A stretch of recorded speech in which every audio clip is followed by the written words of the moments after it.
జై శ్రీరామ్, జై కృష్ణ, ఓం నమ శివాయ. మరొక వీడియోతో మీ ముందుకు వచ్చినందుకు నాకు చాలా సంతోషంగా ఉంది. నా యొక్క హిందూ బంధువులందరికీ కూడా పేరు పేరున నమస్కారములు, క్రైస్తవులు కూడా.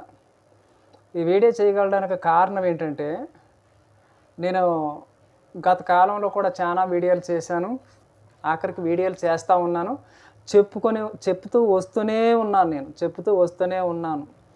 ఉన్మాదులు అంటే ఎవరు?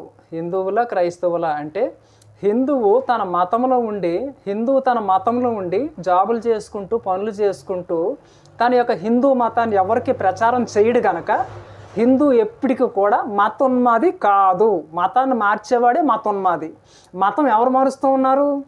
ఎవరైతే హిందూ మతాన్ని విడిచిపెట్టేసి కదా అది క్రైస్తవ మతాన్ని స్వీకరిస్తూ ఉన్నాడో వాడు క్రైస్తత్వంలోకి వెళ్ళడమే కాకుండా అక్కడ ఉన్నటువంటి బైబిల్లో ఉన్నటువంటి చెత్త చెదారం అంతా కూడా నేర్చుకొని ఆ ఉన్మాదం అంతా మరలా తీసుకొచ్చి హిందువుల మీద రుద్దుతూ ఉన్నాడు కనుక వీడే నిజమైనటువంటి ఉన్మాది. ఈ విషయం కూడా గుర్తించలేనటువంటి అజ్ఞానమే ఈ యొక్క పాస్టర్లు అని చెప్పొచ్చు. చూడండి, సమ్మర్ యొక్క ఈ వేసవకాలంలోని సమ్మర్ యొక్క అని చెప్పి చిన్నపిల్లల యొక్క బైబిల్ స్టడీ అని చెప్పి పాస్టర్లు చదువుకున్నటువంటి కాలేజీ అమ్మాయిలను అడ్డం పెట్టుకొని చుట్టుపక్కల ఉన్నటువంటి హిందూ పిల్లలందరినీ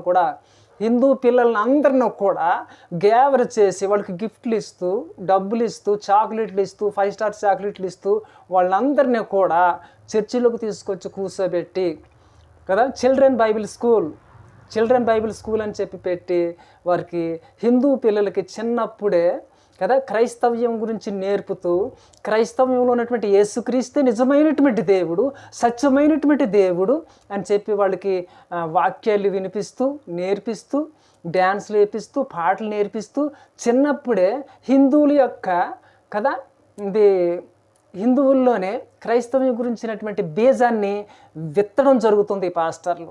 ఎప్పుడైతే చిన్నపిల్లల్ని క్రైస్తవం యొక్క సంబంధించినటువంటి సిద్ధాంతాలని, ఆ యొక్క బైబిల్ యొక్క వాక్యాలన్నింటిలో కూడా హిందూ పిల్లల్లో చిన్నప్పుడే నాటేసినప్పుడు వాళ్ళు పెరిగి పెద్ద అయ్యేసరికి అందరూ కూడా క్రైస్తవ్యంలోకి వెళ్ళిపోవడం జరుగుతూ ఉంది. అంతేకాకుండా ముసలోళ్ళు కూడా ఫాస్టింగ్ ప్రేయర్లు, బైబిల్ స్టడీ క్లాసులు ఇవన్నీ కూడా చేస్తూ ఉంటారు.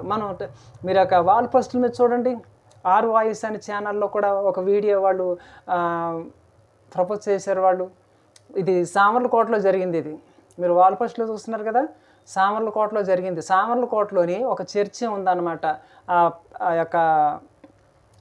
ఆ యొక్క చర్చి పేరు నాకు మెన్షన్ చేయలేదు నేను, కానీ సామర్లకోటలో జరిగినటువంటి విషయం అది. ఆర్ వాయిస్ అనే ఛానల్లో కూడా వచ్చింది ఈ యొక్క విషయము.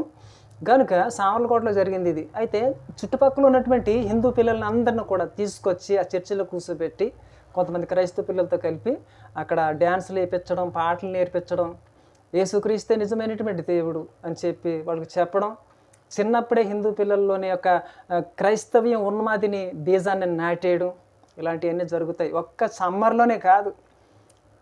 సామర్లకోటలోనే కాదు, యావత్తు భారతదేశం అంతటా కూడా ప్రతి చర్చిలో కూడా ఈ చిన్న పిల్లల యొక్క బైబిల్ స్టడీ అని చెప్పి పెట్టి ఆ చుట్టుపక్కల ఉన్నటువంటి పిల్లలందరూ కూడా చాక్లెట్లు కట్టి ఇచ్చేసి వాళ్ళకి చిన్నప్పుడే యేసుక్రీస్తు గురించి నేర్పించేయడం, యేసుక్రీస్తు గురించి చెప్పడం చిన్నపిల్లల్ని చిన్నప్పుడే పాడు చేసేయడం, వాళ్ళు పెద్ద అయ్యేసరికి క్రైస్తవంలోకి వెళ్ళిపోవడం. హిందూ మతం గొప్పదే అని కూడా భారతదేశంలో ఉన్నప్పుడు హిందూ మతం గొప్పది, హిందూ యొక్క మతంలోని అది సంస్కృతి, నాగరికత అన్నీ ఉన్నాయి. కానీ అవి నేర్పించడం మానేసేసి ఈ ఉన్మాదులు వచ్చి చిన్నపిల్లలను కూడా పాడు చేస్తూ ఉన్నారు. చాక్లెట్లు ఇచ్చి, బిస్కెట్లు ఇచ్చి చర్చిలో తీసుకెళ్ళి కూర్చోపెట్టే పాటలు పాడి బైబిల్ స్టడీ అంటూ. అంతేకాకుండా పెద్దవాళ్ళని కూడా మారుస్తూ ఉన్నారు, చిన్నపిల్లలను మారుస్తూ ఉన్నారు. మాది మతం కాదండి, సత్యగ్రంథం. బైబిల్ మీద పరిశుద్ధ గ్రంథం అని ఉంటుంది. లోపడంతా కూడా బూతులు, యుద్ధాలు, వ్యభిచారము అంతా ఉంటుంది బైబిల్ దేవునికి పేరు లేదు, పరిశుద్ధాత్మకి పేరు లేదు, యేసుక్రీస్తు కూడా అందులో పేరు లేదు. ఆ యొక్క బుక్ అంతా కూడా కల్పితమైనటువంటి, అది చదివినటువంటి వాడు ఖచ్చితంగా తీవ్రవాదుల కన్నా, ఉగ్రవాదుల కన్నా చాలా దారుణంగా తయారవుతారు. వాళ్ళు ఎవరైతే క్రైస్తత్వంలోకి వెళ్ళారో వాళ్ళంతా కూడా చాలా దారుణంగా మాట్లాడతారు. వాళ్ళు పూర్తి స్వేచ్ఛగా వాళ్ళకి వచ్చేస్తుంది. వాళ్ళకి అన్నీ మర్చిపోతారు. ఇష్టానుసారంగా బూతులు మాట్లాడడం, తిట్టడం, ద్వేషించడం స్టార్ట్ చేస్తారు. కనుక నా యొక్క హిందూ బంధువులంతా కూడా ఇది తెలుసుకోవాలి.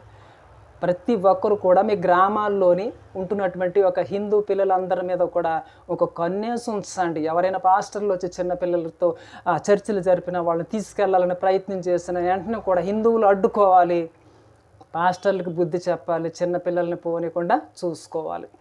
ఏం జరుగుతుందో మన గ్రామాల్లో ఏం జరుగుతుంది కదా, చర్చిల పక్కన పిల్లలు ఏం చేస్తూ ఉన్నారు, ఆ పిల్లల మీద ఎక్కువ ఫోకస్ ఏంటంటే, పాస్టర్ల యొక్క ఫోకస్ ఏంటంటే చుట్టుపక్కల ఆడుకున్నటువంటి పిల్లల మీద ఫోకస్ పెడతారు.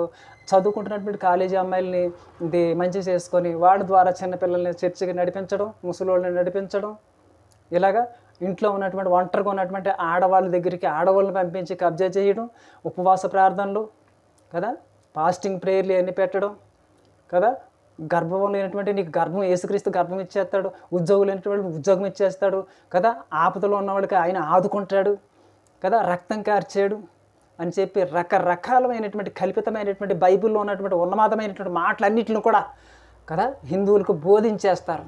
నీకు ఉద్యోగం వచ్చేస్తుంది రా అని తీసుకెళ్తారు కదా, నీకు రోగం తగ్గిపోతుంది రా అంటాడు. చూడండి శ్రీకాకుళంలో ఏం జరిగింది కదా, ఇది ఒక అమ్మమ్మని వాళ్ళ యొక్క కూతురుని చాలా మనవరాలను తీసుకొని వెళ్ళి పూర్తి క్రైస్తత్వం మీద విశ్వాసం పెట్టారు. ఆ పిల్ల చచ్చిపోయింది. ఆ పిల్ల చచ్చిపోయినాక ఇంకా నేను ఎందుకని చెప్పి వాళ్ళిద్దరు కూడా చనిపోయారు. విజయవాడలో కూడా 28 మంది బాప్తిజాలు తీసుకెళ్తే వాళ్ళు గల్లంత అయిపోయారు బాప్తిజాలకు. ఇంటికాడ పెద్దోళ్ళకి తెలియకుండా యవనస్తుల్ని తీసుకుని వెళ్ళి మరి విజయవాడలోని బాప్తిజాలు తీసుకెళ్తే వాళ్ళు నదిలో కొట్టుకొని పోయారు. ఇలాగ ఎన్నో జరుగుతూ ఉన్నాయి. ఒక అమ్మాయిని అయితే చర్చిలో పెట్టి విశ్వాసం పెట్టి ప్రార్థన చేస్తే బాగైతుందని కూడా ఆ చర్చిలో పెట్టి కదా ప్రార్థన చేశారు. ఆ పిల్ల కూడా చనిపోయింది. మనం అప్పుడప్పుడు యూట్యూబ్లో చూస్తూ ఉంటాం. ఇలా చాలా దారుణాలు జరుగుతూ ఉన్నాయి. నేటికి కూడా ఇవన్నీ ఎక్కువైపోతూ ఉన్నాయి. కనుక హిందువులు మేలుకోవాలి కదా, ఏం జరుగుతుందో చుట్టుపక్కల ఏం జరుగుతుందో గమనించాలి. గమనించి ప్రతి విషయంలో కూడా ముందుకొచ్చి అడ్డుకొని కదా మన యొక్క హిందూ సాంప్రదాయాన్ని, హిందువులు పిల్లల్ని, ముసలి వాళ్ళని యొక్క ఇదంతా కూడా మేలుకోవాలని కోరుతా ఉన్నాను. తప్పకుండా ఈ వీడియోని లైక్ చేయండి, సబ్స్క్రైబ్ చేయండి, సపోర్ట్ కూడా చేయండి. జై శ్రీరామ్. Thank you. అంతేకాకుండా నేను నా సాక్ష్యాన్ని పాంప్లెట్స్ రూపంలోని ప్రింట్ చేయించాలని అనుకున్నాను. కొంతమంది సాయం చేశారు, ఇంకా కొంతమంది సాయం చేస్తే డిస్క్రిప్షన్లోని బ్యాంక్ అకౌంట్ ఉంది, యూపీఐ ఉంది. తప్పకుండా మీరు మీ వంతు సహాయం చేయండి. పాంప్లెట్స్ కోసం నేను అడుగుతూ ఉన్నాను. సహాయం చేయండి. తప్పకుండా నా ఛానల్ను ప్రోత్సహించగలరని ఆ శ్రీరామచంద్రుడి యొక్క నామంలో బతిమాలుతున్నాను. Thank you.